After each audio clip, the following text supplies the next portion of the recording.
नमस्कार, मैं हूं आपके साथ चंदन भारद्वाज और आप देख रहे हैं उत्तराखंड की खबरों से जुड़ा हमारा ये विशेष बुलेटिन। शुरुआत प्रधानमंत्री नरेंद्र मोदी के हल्द्वानी दौरे से जुड़ी खबरों से। प्रधानमंत्री की सुरक्षा में साए की तरह रहने वाली एसपीजी की टीम ने एमबी इंटर कॉलेज स्थित जनसभा स्थल का निरीक्षण किया।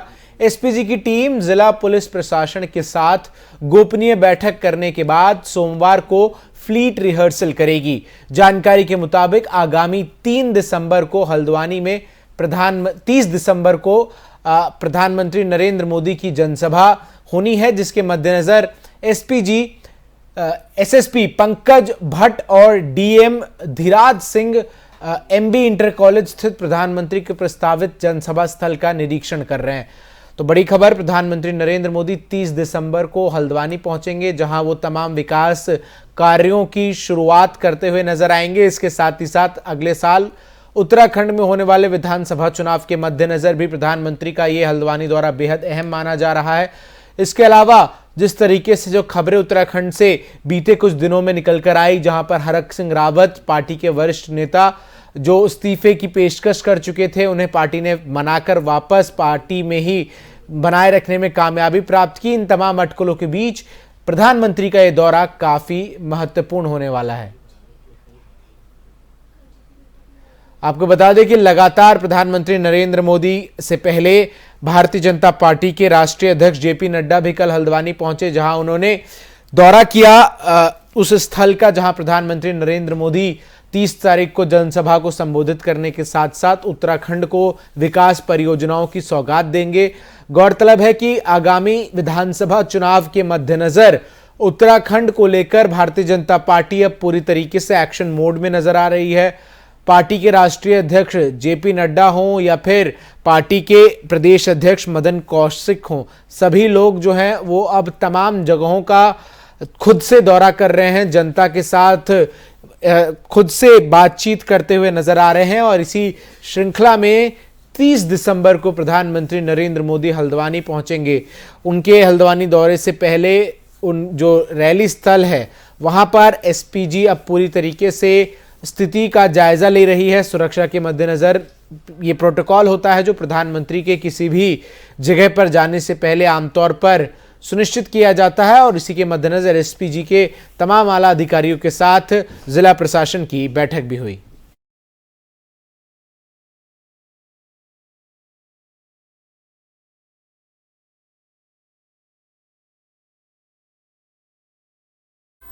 प्रधानमंत्री के इस हल्द्वानी दौरे पर ज्यादा बातचीत करने के लिए मेरे साथ वरिष्ठ पत्रकार नीरज कोहली जी जुड़ रहे हैं। कोहली साहब, स्वागत है आपका। किस तरीके से आप देखते हैं प्रधानमंत्री नरेंद्र मोदी के 30 दिसंबर वाले हल्द्वानी दौरे को? आप देखें कि एक किस्म से ये देखा जाए कि उत्तराखंड में तो भारतीय जनता पार्टी के जो सारी की सारा जो ये कहें कि दारोमदार जो है वो प्रधानमंत्री नरेंद्र मोदी के ऊपर ही है।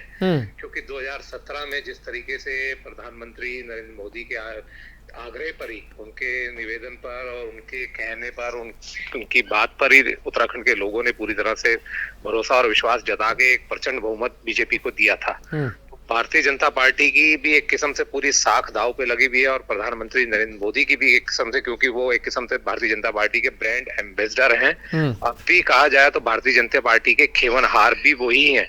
हालांकि उसके अलावा तमाम बड़े आला केंद्र के जो उनके केंद्रीय संगठन के नेता हैं वो लगातार उत्तराखंड में बने हुए हैं, लगातार कूच कर रहे हैं। कल जेपी नड्डा भी देहरादून में थे और इससे पहले प्रधानमंत्री मोदी की देहरादून में भी रैली हो चुकी है। और अब ये हल्द्वानी उनका जो कुमाऊं में जो है, क्योंकि कुमाऊं एक बहुत बड़ा हिस्सा है उत्तराखंड का, और अभी देखा जाए तो इस समय वर्तमान में गढ़वाल और कुमाऊं में दोनों तरफ जो है ज्यादातर जो है भाजपा का ही पूरा का पूरा परचम लहरा रहा है। नीरज जी, आप इस दौरे को और कितना अहम उस संदर्भ में मानते हैं जब उत्तराखंड की बीजेपी इकाई में जो खींचातानी की खबरें हैं वो अब खुलकर सामने आई? हमने हरक सिंह रावत को देखा किस तरीके से वो नाराज हुए, बाद में उन्हें मनाया गया। तो क्या प्रधानमंत्री हल्द्वानी पहुंचकर तमाम नेताओं को भी ये संदेश देते हुए नजर आ सकते हैं कि अब चुनाव में आप लोग जनता के बीच उतरिए और आपसी जो मतभेद हैं उनमें ना पड़िए? हाँ, नहीं, दो बातें हैं। देखो, एक बात तो ये है कि नरेंद्र मोदी जी के आने का कितना इफेक्ट होगा, कितना प्रभाव पड़ेगा। और दूसरी बात ये कहा कि आपने जो अंदर संगठन के अंदर जो गुटबाजी है, जो अंतर्कलह है, उस पर कल जेपी नड्डा साहब की जो यहाँ गढ़वाल प्रवास के जो दौरान जो यहाँ 41 विधानसभा सीटों की जो उन्होंने फीडबैक लिया और जो समीक्षा की, उसमें भी उनके सामने भी तमाम तरह की बातें, इस तरह की बातें निकल के आई, जिसको उन्होंने पार्टी के संगठन के लोगों को कहा कि भाई इन सब चीजों को, क्योंकि चुनाव नजदीक है, आप गंभीरता से लें। किसी तरह की जो गुटबाजी हो रही है, अंतर्कलह हो रही है, इसको पूरी तरह से आप मतलब साधने की कोशिश करें, मैनेज करने की कोशिश करें, क्योंकि आगे आगे जब जब टिकट का बंटवारा होगा तो ये चीजें बढ़ेंगी। तो नरेंद्र मोदी भी जब आएंगे तो बिल्कुल इस तरह की नसीहत और इस तरह की हिदायत जो यहाँ के लोग नेता हैं और जो बड़े केंद्र के नेता हैं, उनको स्वाभाविक बात है ये बात कहेंगे कि किस तरह की गुटबाजी या वो नहीं होनी चाहिए। और हरक सिंह वाला प्रकरण देखा ही है, उससे काफी छिलेदारी बीजेपी की हुई है। हालांकि बाद में बीजेपी ने डैमेज कंट्रोल कर लिया और मान मनोबल के बाद सारी चीजें ठीक होगी, लेकिन एक बार बड़ा संदेश तो चला ही गया कि सब पार्टी में सब कुछ ऑल इज नॉट वेल। ठीक है, ठीक नहीं है। जी नीरज जी, इसके अलावा जिस तरीके से उत्तराखंड की राजनीति का इतिहास रहा है चुनावों में कि 5 साल एक राजनीतिक दल की सरकार, दूसरे साल दूसरे राजनीतिक दल की सरकार, एंटी इनकम्बेंसी फैक्टर इस बार बीजेपी के खिलाफ है उत्तराखंड में, जैसा अभी तक नजर आ रहा है और हर बार चुनाव में होता है। प्रधानमंत्री नरेंद्र मोदी देहरादून और अब हल्द्वानी और इसके बाद लगातार अगले साल भी वो एक के बाद एक ताबड़तोड़ जनसभा जो है प्लान कर चुके हैं उत्तराखंड के लिए। तो क्या ये समझा जाए कि प्रधानमंत्री ही उत्तराखंड में विधानसभा चुनाव में लीड करेंगे, या फिर ये कहा जाए कि पुष्कर सिंह धामी का चेहरा होगा और उनको साथ प्रधानमंत्री का मिलेगा? नहीं, देखें कि 2017 का विधानसभा चुनाव और 2022 के विधानसभा के चुनाव में जमीन आसमान का अंतर है। 2017 में बीजेपी विपक्ष में थी और कांग्रेस पार्टी सत्ता में थी, और अब इस समय बीजेपी सत्ता में है और कांग्रेस पार्टी विपक्ष में है। जिस तरीके की जो प्रचंड बहुमत के बाद पिछले 4.5 साल में जो बीजेपी की परफॉर्मेंस रही है उत्तराखंड के अंदर, मतलब आपके पास प्रचंड बहुमत था और आपने बहुत बड़े बड़े कमिटमेंट किए थे, बहुत बड़े बड़े वायदे किए थे आपने अपने घोषणा पत्र के जरिए, आपने अपने विजन डॉक्यूमेंट के जरिए, लेकिन उनमें तमाम जो बड़े वायदे हैं आप पूरे नहीं कर पाए। और उसके बदले में, बल्कि आपने प्रचंड बहुमत के बदले में मतलब राजनीतिक अस्थिरता दी प्रदेश की जनता को, आपने 3 मुख्यमंत्री बदल दिया आपने। तो ये सब चीजें जो हैं ये बहुत कमजोर कड़ियां हैं बीजेपी के पक्ष में, और यही वजह है कि बीजेपी का जो भाई कमान है और बीजेपी के तमाम बड़े केंद्रीय नेता और संगठन के लोग जो हैं वो पूरी तरह से उन्होंने अपनी ताकत झोंक रखी है उत्तराखंड में। क्योंकि कांग्रेस में अंतर्कलह फूट जरूर है, लेकिन कांग्रेस भी धीरे धीरे चुनाव प्रचार में बहुत तेजी से आगे बढ़ रही है और कहीं ना कहीं चुनौती देती हुई नजर आ रही है। सिर्फ कांग्रेस का कमजोर पक्ष ये है कि अगर उनकी अंतर्कलह और गुटबाजी अगर थोड़ा सा ठीक हो जाती है, ठीक है, तो ये मुकाबला कड़ा हो सकता है। ठीक है, बहुत बहुत शुक्रिया नीरज कोहली जी आपका मेरे साथ जुड़कर तमाम जो उत्तराखंड की राजनीति से जुड़ी अहम पहलुओं हैं उनको दर्शकों तक पहुंचाने के लिए। तो साफ तौर पर प्रधानमंत्री नरेंद्र मोदी की 30 तारीख को ये हल्द्वानी की यात्रा, जिसमें प्रधानमंत्री नरेंद्र मोदी उत्तराखंड को कई सौगात देते हुए नजर आएंगे और साथ ही साथ आगामी विधानसभा चुनाव के मद्देनजर भाजपा की दावेदारी भी पेश करते हुए प्रधानमंत्री नजर आएंगे। रुख अगली खबर का। भाजपा के राष्ट्रीय अध्यक्ष जेपी नड्डा ने देहरादून गढ़वाल मंडल की 41 विधानसभा सीटों पर तैनात संगठन की विशेष सेना को संगठनिक तैयारियों का मंत्र दिया। उन्होंने सरकार और संगठन के सेनापतियों से आगामी चुनाव में पार्टी की अब तक की स्थिति का फीडबैक लिया। उन्होंने पूर्व मुख्यमंत्री डॉक्टर रमेश पोखरियाल निशंक और त्रिवेंद्र सिंह रावत से भी अलग अलग लंबी मंत्रणा की। जेपी नड्डा का यह दौरा पूरी तरह से संगठन के कामकाज के मद्देनजर था। दौरे की पटकथा दिल्ली में पहले ही लिख दी गई थी। इसी पटकथा के हर अध्याय के अनुरूप नड्डा ने चरणबद्ध ढंग से बंद कमरे की बैठकों की और इसमें चुनावी तैयारियों का मंत्र दिया। वहीं मुख्यमंत्री पुष्कर सिंह धामी ने राष्ट्रीय अध्यक्ष नड्डा को प्रदेश सरकार में लिए गए लोकहित के निर्णय और किए गए विकास कार्यों की जानकारी दी। सूत्रों के मुताबिक उनकी सरकार के स्तर पर अधिक मजबूत और कम मजबूत विधानसभा क्षेत्रों के बारे में भी चर्चा हुई। प्रदेश अध्यक्ष मदन कौशिक ने राष्ट्रीय अध्यक्ष को संगठन के स्तर पर अब तक की गतिविधियों और भावी रणनीति की जानकारी दी। इसके साथ ही गढ़वाल मंडल में विधानसभा स्तर पर तैनात किए गए जिला प्रभारियों और विधानसभा प्रभारियों से फीडबैक भी नड्डा के सामने रखा गया। तो विधानसभा चुनाव के मद्देनजर भारतीय जनता पार्टी अब पूरे एक्शन मोड में नजर आ चुकी है। स्वयं भारतीय जनता पार्टी के राष्ट्रीय अध्यक्ष जेपी नड्डा ने कल एक बड़ी ही महत्वपूर्ण बैठक की और इस बैठक में उन्होंने जो तमाम अलग अलग संगठन स्तर के नेता हैं उनके साथ बातचीत की। इसके अलावा सूबे के 2 पूर्व मुख्यमंत्री रमेश पोखरियाल निशंक और त्रिवेंद्र सिंह रावत से भी अलग अलग मंत्रणा की। इसके अलावा भारतीय जनता पार्टी के उत्तराखंड इकाई के प्रदेश अध्यक्ष मदन कौशिक के साथ लंबी बातचीत हुई। वहीं दूसरी तरफ सूबे के मुख्यमंत्री पुष्कर सिंह धामी ने भारतीय जनता पार्टी के राष्ट्रीय अध्यक्ष जेपी नड्डा को उत्तराखंड सरकार की तमाम महत्वपूर्ण योजनाओं के बारे में जानकारी देते हुए दोनों के बीच इस बात को लेकर भी चर्चा हुई कि वर्तमान हालात में उत्तराखंड में किन सीटों पर भारतीय जनता पार्टी की दावेदारी मजबूत है और किन सीटों पर दावेदारी थोड़ी कमजोर है। इसके अलावा अलग अलग पदाधिकारियों के साथ बैठक कर जेपी नड्डा उन्हें जीत का मंत्र देते हुए नजर आए। वहीं जेपी नड्डा ने साफ तौर पर तमाम संगठन के स्तर के लोगों से लेकर ऊपर के नेताओं तक में इस बात को स्पष्ट रूप से जाहिर कर दिया है कि आगामी विधानसभा चुनाव के मद्देनजर अंदरूनी गुटबाजी का पार्टी में कोई भी स्थान नहीं है। वहीं जेपी नड्डा ने इसके साथ ही साथ तमाम नेताओं को जनता के बीच पहुंचकर उत्तराखंड में विकास के लिए केंद्र और राज्य सरकार द्वारा शुरू की गई योजना, उनके लाभार्थियों के बारे में सूबे के तमाम लोगों तक जानकारी पहुंचाने का भी निर्देश दिया है।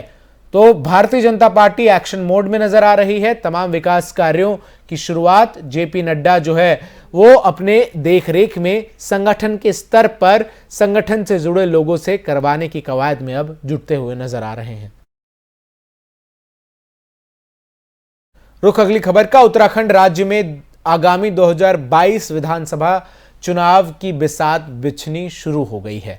आज उत्तराखंड राज्य के विकासनगर में सम्मेलनों का आगाज हुआ। विकासनगर विधानसभा क्षेत्र में उत्तराखंड विधानसभा नेता प्रतिपक्ष प्रीतम सिंह ने महंगाई, बेरोजगारी, भ्रष्टाचार के खिलाफ भाजपा सरकार के खिलाफ मोर्चा खोला। इस कांग्रेस सम्मेलन में वरिष्ठ कांग्रेस और कई वरिष्ठ कार्यकर्ता मौजूद रहे। कांग्रेस के सम्मेलन में जनता को संबोधित करते हुए प्रीतम सिंह ने कहा कि जब हम लड़ाई के मैदान में उतरते हैं तो हम जंग जीतने के लिए जनता का सहयोग लेने के लिए उतरते हैं। बीजेपी पर निशाना साधते हुए प्रीतम सिंह ने कहा कि सत्ता में बैठे लोगों ने जनता से बड़े बड़े वादे किए थे, लेकिन वो वादे जन आकांक्षाओं पर खड़े नहीं उतरे। अगर राज्य में हमारी सरकार आती है तो हम महंगाई को कम करने का काम करेंगे।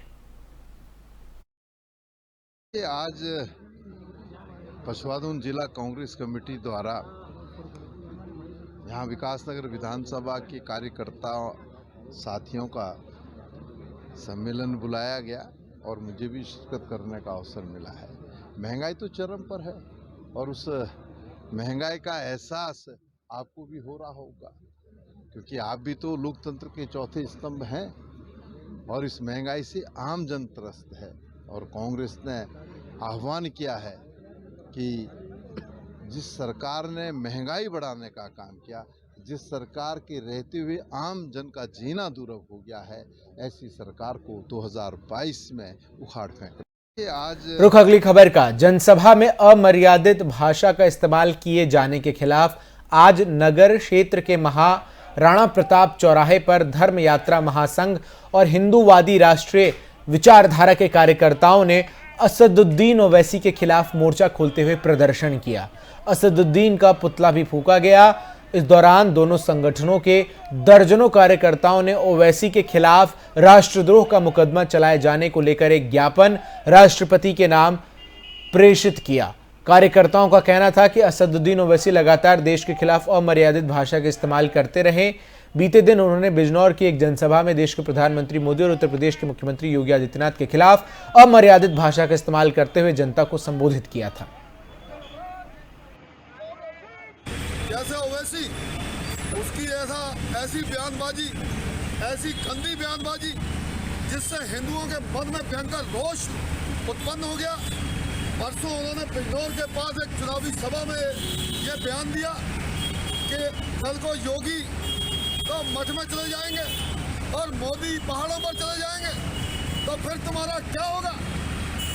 अरे जुल्मी, औरंगजेब के टाइम में भी कुछ नहीं हुआ, तब भी हमारा भारतीय पूरा सनातन परिवार आज फल फूल रहा है, तो तू क्या करेगा? और मोदी जी सदैव ऐसा महापुरुष जिसने देश की दशा और दिशा को बदल दिया, ऐसे योगी जी महाराज जिन्होंने गुंडा तत्व पूरा खत्म कर दिया उत्तर प्रदेश से, ऐसे लोगों को ये देश से या समाज से हटाने की गंदी सोच, इससे हिंदुओं के मन में बहुत भयंकर रोष उत्पन्न हो गया, जिससे कि आज धर्म यात्रा महासंघ के बैनर के नीचे हिंदूवादी संगठनों ने आज उस काफिर, मैं कहता हूँ उस देश का सबसे बुरा व्यक्ति है जिसने ऐसी सोच रखी, उस पर राष्ट्रद्रोह का मुकदमा चलना चाहिए, ऐसा हमने एक राष्ट्रपति के नाम ज्ञापन भेजा है। रुख अगली खबर का। विधानसभा चुनाव के नजदीक आते ही भारतीय जनता पार्टी ने चुनाव जीतने के लिए अपनी कमर कस ली है। इसी कड़ी में बाजपुर में भाजपा अल्पसंख्यक मोर्चे ने मुस्लिम कार्यकर्ता सम्मेलन आयोजित किया, जिसमें भाजपा अल्पसंख्यक मोर्चा के राष्ट्रीय अध्यक्ष जमाल सिद्दीकी पहुंचे, जहां कार्यकर्ताओं ने जमाल सिद्दीकी का जोरदार स्वागत किया। इस दौरान सिद्दीकी ने कांग्रेस पर मुस्लिम वोट बैंक इस्तेमाल करने का आरोप लगाया। उन्होंने कहा कि भारतीय जनता पार्टी ने अपने कार्यकाल में मुस्लिम समुदाय के लोगों को आगे बढ़ाने के लिए कई योजनाएं चलाई हैं, जिसका आज मुस्लिम समुदाय के लोग लाभ ले रहे हैं। उन्होंने आने वाले विधानसभा चुनाव में क्षेत्र की जनता से भाजपा को भारी मतों से जीत दिलाने की भी अपील की है। आप अगर इतिहास को देखेंगे तो 6 अप्रैल 1980 को जब भारतीय जनता पार्टी बनाई गई तो उस कार्यक्रम का अध्यक्षता किसने किया? तो मोहम्मद करीम छागला ने उसकी अध्यक्षता किया। मुंबई के दादर में जब कार्यक्रम हुआ, भारतीय जनता पार्टी जब बनाई गई, जो उसकी पहली टीम बनी, तो उस टीम में कौन था? उसके अध्यक्ष थे स्वर्गीय अटल बिहारी वाजपेयी जी, उसके महामंत्री बने श्री आडवाणी जी, श्री मुरली मनोहर जोशी जी, और जो तीसरे महामंत्री थे वो हाजी सिकंदर बख्त थे, जो दिल्ली के बहुत बड़े नेता थे। हमने शुरू से प्रयास किया है, क्योंकि हमारा जो आइडियोलॉजी है, एजेंडा है, वो सर्वधर्म समभाव है और अंत्योदय है। जो समाज का अंतिम आदमी है, जो शोषित हो, जो पीड़ित है, जो वंचित है, जो बेहाल है, उसकी सेवा करने के लिए भारतीय जनता पार्टी बनाई गई।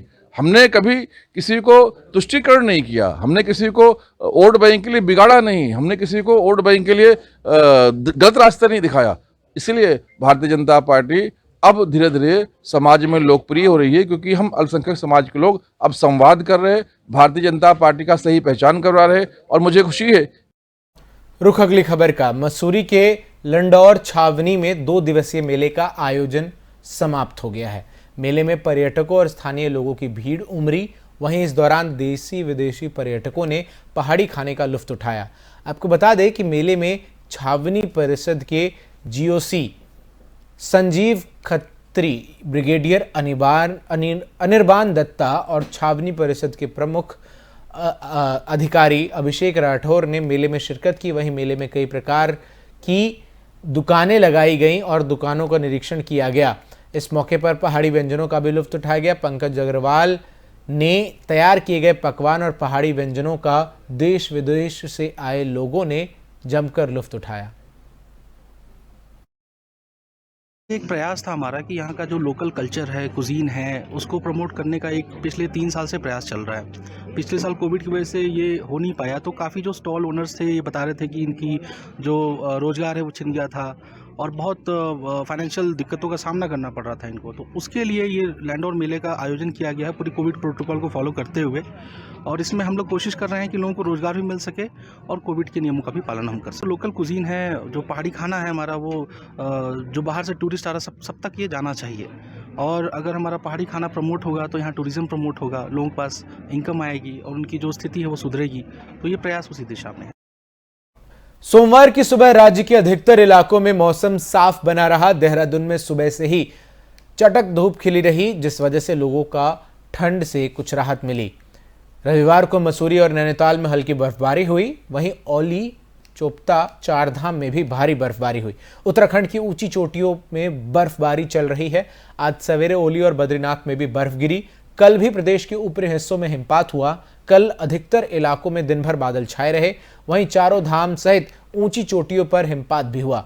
मौसम में आए इस बदलाव से राज्य में कड़ाके की सर्दी पड़ रही है। मौसम वैज्ञानिकों ने संभावना जताई है कि सोमवार को उत्तरकाशी, चमोली, पिथौरागढ़ जिले में 3000 मीटर से अधिक ऊंचाई वाले स्थानों में हल्की बारिश के साथ ही बर्फबारी भी हो सकती है। ऐसे में लोगों को थोड़ा एहतियात बरतने की जरूरत है।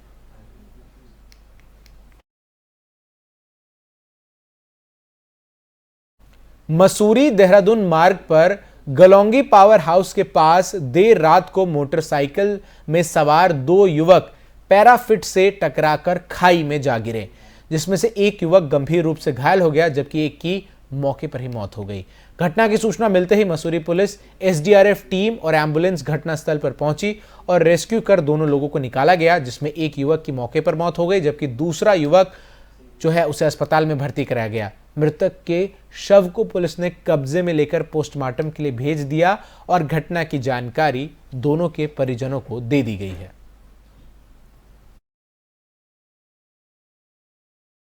फिलहाल के लिए उत्तराखंड से जुड़ी तमाम खबरों में बस इतना ही। देश और दुनिया की तमाम खबरों के लिए देखते रहिए FM न्यूज़।